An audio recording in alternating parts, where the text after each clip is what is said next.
Good morning student. तो आज हम 10th क्लास के 4th chapter from the diary of Anne Frank के लेसन को आगे शुरू करते हैं जहाँ से हमने कल छोड़ा था।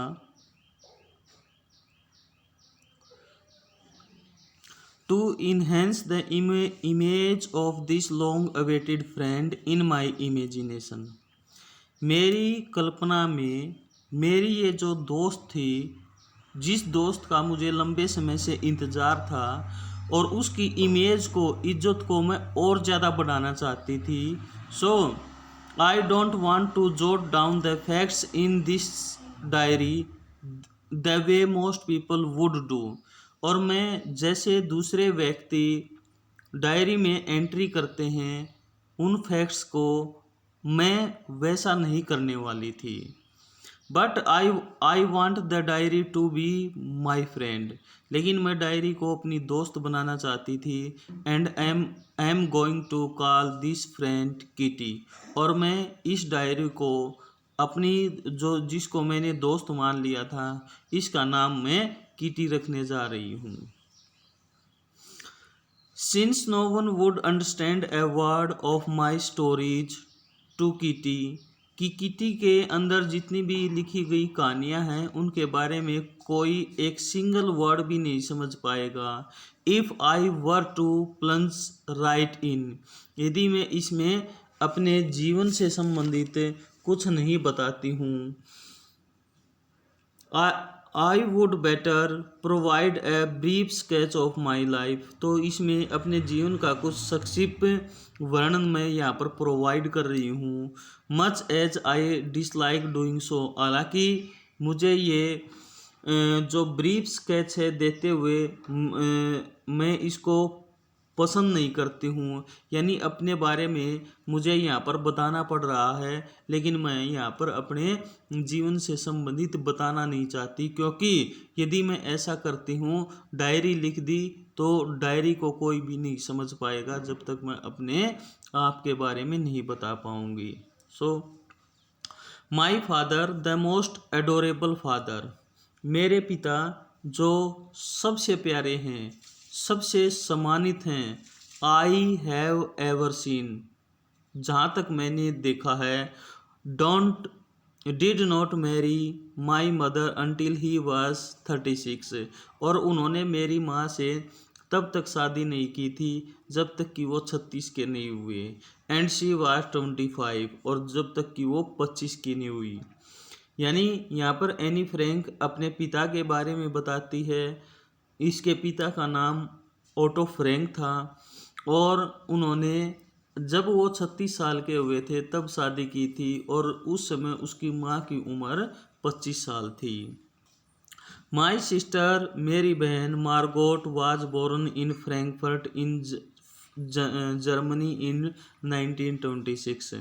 मेरी बहन मार्गोट जिसका जन्म जर्मनी के फ्रैंकफर्ट में 1926 में हुआ था। आई वाज बोर्न ऑन 12 जून 1929, और मेरा जन्म 12 जून 1929 को हुआ था। I lived in Frankfurt until I was 4, और जब तक मैं 4 साल की हुई तब तक मैं फ्रैंकफर्ट में रही। यानी 4 साल तक की उम्र इसने अपने जीवन के 4 साल पहले जो 4 साल थे वो फ्रैंकफर्ट में बिताए थे। My father immigrated to Holland in 1939, और मेरे पिता 1933 में हॉलैंड चले गए थे, क्योंकि जैसा कि पहले भी बताया गया है 1933 में हिटलर की जो नाजी पार्टी है वो जर्मनी की पावर में आती है, और उसने यहूदियों का कत्लेआम शुरू कर दिया था। इसलिए जितने भी यहूदी थे उन्होंने जर्मनी को छोड़ना शुरू कर दिया था आहिस्ता आहिस्ता। My mother Edith Hollander Frank went with him to Holland in September, और मेरी माँ जिसका नाम एडिथ होलैंडर फ्रैंक था वो भी हॉलैंड में चली गई उनके साथ सितंबर में। While Margot and I were sent to Aachen to stay with our grandmother, लेकिन मुझे और मेरी बहन को अर्चन भेज दिया गया मेरी दादी के साथ रहने के लिए। Margot went to Holland in December, और दिसंबर के महीने में मार्गोट हॉलैंड गई। And I followed in February, और मैं फरवरी में गई। When I was plunked down on the table as a birthday present for Margot, और मुझे फॉर्मली रूप से जब मार्गोट का जन्मदिन था, जन्मदिन के अवसर पर टेबल पर इस तरह से रख दिया गया था जैसे मैं कोई बर्थडे गिफ्ट हूँ। I started right away at the Montessori nursery school, और वहीं पर मैंने अपनी पहली जो नर्सरी क्लास थी वो शुरू की थी मानतेश्वरी नर्सरी स्कूल में। यानी जो स्कूलिंग थी मानतेश्वरी नर्सरी स्कूल से शुरू की थी। I stayed there until I was 6, और मैं वहाँ पर तब तक रही जब तक मैं 6 की नहीं हो गई। एट विच टाइम, यानी यहाँ पर ये कहते हैं कि मैं 6ठी तक 6 क्लास तक वहाँ पर पढ़ी थी। Eight which time I started in the first form. In the 6th form, my teacher was Mrs. Kuperes, the head mistress.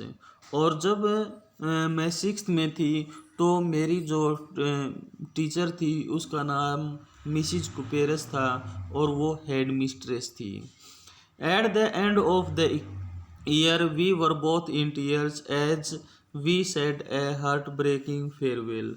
और जैसे ही मैंने वहाँ पर 6th क्लास पास की और जो मैंने उस स्कूल को अलविदा कहा, तो अलविदा कहते हुए हमारी दोनों की आंखों में आंसू थी। In the summer of 1941 grandma fell ill, और 1941 में उसकी दादी बीमार हो जाती है। And had to have an operation, और उसका ऑपरेशन करना पड़ता है। So my birthday passed with little celebration, और मेरा जो जन्मदिन था वो ज़्यादा हर्षोल्लास के साथ नहीं मनाया गया। ग्रैंडमा डाइड इन जनवरी 1942, और जनवरी 1942 में मेरी दादी की डेथ हो गई। नो वन नोज, कोई नहीं जानता था। How often I think of her and still love हर, कि कोई भी इस बात को नहीं जानता था कि मैं उसके बारे में क्या सोचती थी और मैं उनसे कितना स्नेह करती थी। This birthday celebration in 1942 was intended to make up for the other, and grandma's candle was lit along with the rest. और 1942 का जो मेरा जन्मदिन था उसमें जो पहले जो जन्मदिन था 1941 का, उसमें उसकी कमी को दूर करने के लिए इसमें मेरी दादी की जो कैंडल थी वो एक और जला दी गई थी, साथ में ऐड कर दी गई थी, और वो जो पहले वाले जो जन्मदिन था उसकी कमी को पूरा करने की कोशिश की गई थी। The 4 of us are still doing well, हम चारों ही अच्छा कर रहे थे। And that brings me to the present date of 20 June 1942, और यही वो जो क्षण है, वही प्रेजेंट जो डेट है 20 जून 1942 आती है। And the solemn dedication to my diary, और तभी से मैंने अपनी ये जो डायरी थी औपचारिक रूप से मैंने इसको डेडिकेट कर दिया था, अपना जो टाइम था। डियरेस्ट किटी, और ये यहाँ पर जो इसकी पहली डायरी एंट्री थी वो करती है, सैटरडे था उस दिन 20 जून 1942 को। डियरेस्ट किटी, जो किटी था इसकी डायरी का नाम था। Our entire school class is quaking in its boots, और हमारी जो पूरी क्लास थी वो पूरी की पूरी क्लास टांगे उन सभी की काँप रही थी, स्टूडेंट्स की। द रीजन ऑफ कोर्स, और इसका कारण निसंदेह रूप से था, is the fourth coming meeting in which the teacher decide who will move up to the next form and who will be kept back। कि इसमें आगे जो टीचर्स की मीटिंग थी और इस मीटिंग में डिसाइड करना था कि किस बच्चे को अगली क्लास में भेजा जाएगा और किसे वापिस उसी क्लास में रखा जाएगा। Half of the class is making bets, और आधी क्लास इसके ऊपर बेट्स लगा चुकी थी, शर्त लगा चुकी थी। G N and I laugh ourselves, G N और मैं अपने आप पर हंसे। Silly at the two boys behind us, दो बच्चों के ऊपर जो हमसे पीछे बैठे हुए थे। सी एंड जैकब, और उनके नाम थे सीएन और Jacob. Who have staked their entire holiday savings on their bet, और उन्होंने अपनी जो हॉलीडेज यानी छुट्टियों के दिनों की जो बचत थी वो सभी बचत उन्होंने दांव पर लगा दी थी, शर्त में लगा दी थी। और किस बात को लेकर? From morning to night it's, और वो सुबह से लेकर शाम तक एक ही बात करते रहते थे। It's you are going to pass, no am not, कि तुम तो पास होने जा रहे हो लेकिन मैं ऐसा नहीं कर पाऊंगा। यस यू आर, हाँ तुम निश्चित रूप से पास हो जाओगे। नो एम नॉट, मैं नहीं होऊंगा। इवन जीज प्लीडिंग ग्लैंस, यहाँ तक कि जो जी है उसने प्रार्थना भरी आंखों से देखा। And my angry outburst can't काम देम डाउन, और मेरी जो गुस्से भरी जो नज़रें थी, निगाहें थी, उसके कारण भी वो उनका जो वो टेम्पर था वो शांत नहीं हो पाया, यानी वो शांत नहीं हुए, ऐसे ही बातें करते रहे। If you ask me there are so many dummies that after a quarter of the class should be kept back. If, यदि तुम मुझसे पूछना चाहती हो, ये किसको एड्रेस कर रही है? ये अपनी जो डायरी है कीटी है उसको ये एड्रेस कर रही है और कहती है कि यदि तुम मेरे से पूछना चाहती हो तो मैं आपको बताती हूँ कि मेरी क्लास में ऐसे बहुत सारे डूमीज हैं, बहुत सारे नालायक बच्चे हैं। तकरीबन 1/4, तकरीबन 25% ऐसे हैं स्टूडेंट हैं जिनको इसी क्लास में रखा जाएगा। But teachers are the most unpredictable creatures on the earth.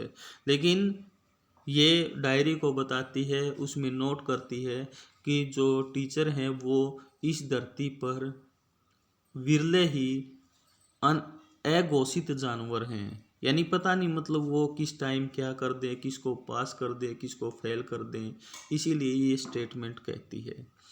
I am not so worried about my girl friends and my self, मुझे मेरी जो सहेलियाँ थी और मेरे बारे में किसी प्रकार की चिंता नहीं थी। वी विल मेक इट, हम इसको ईजिली कर देंगे, यानी नेक्स्ट क्लास में ईजिली चले जाएंगे। The only subject I am not sure about is maths, लेकिन एक ही सब्जेक्ट जिसके बारे में मैं निश्चित रूप से नहीं कह सकती वो मैथ है। Anyway all we can do it wait, हालांकि वेट करने के अलावा, इंतज़ार करने के अलावा हमारे पास कुछ नहीं था। Until then we keep telling each other not to lose hurt, और तब तक हम एक दूसरे को ये कह सकते थे कि घबराने की कोई बात नहीं है। I am get alone pretty well with all my teachers, जितने भी टीचर थे उन सभी के साथ मेरी अच्छी बनती थी। देयर आर 9 ऑफ देम, और उनमें से 9 थे। 7 मैन एंड 2 वोमेन, की 7 जिसमें मेल थे और 2 फीमेल थी। Mister Keesing the old foggy who teaches maths, कि मिस्टर किसिंग जो मैथ पढ़ाते थे वो पुराने विचारों वाले व्यक्ति थे, फोगी थे। Was annoyed with me for edges, और ऐसे लगता था जैसे वो मुझसे सदियों से नाराज हूँ। Because I talked so much, क्योंकि मैं बहुत ज़्यादा बातें करती थी। आफ्टर सेवरल वार्निंग्स, विभिन्न कई वार्निंग देने के बाद भी उन्होंने कई वार्निंग्स दी। ही असाइंड मी एक्स्ट्रा होमवर्क, और इसके लिए उन्होंने मुझे एक्स्ट्रा होमवर्क भी दिया था, अतिरिक्त गृह कार्य भी दिया है। एन ऐसे ऑन द सब्जेक्ट, और एक ऐसे विषय पर ऐसे लिखने के लिए दिया, और उस ऐसे का नाम था a chatterbox, a chatterbox, एक बातूनी। What can you write about that, आखिर तुम इसके बारे में क्या लिख सकते हो, कैसे लिख सकते हो। I would worry about that letter, I decided, लेकिन मैंने निर्णय लिया कि मैं इस पर नोट करूँगी, लिखूँगी, लेकिन ये बाद की बात है, अब मुझे इस पर चिंता करने की ज़रूरत नहीं है। I jotted down on the title in my notebook, और मैंने मेरी जो नोटबुक थी उसमें ये टाइटल लिखा, chatter box, tugged it in my bag, और वो जो जिस नोटबुक में लिखा था वो नोटबुक मैंने अपने बैग में ठूस ली।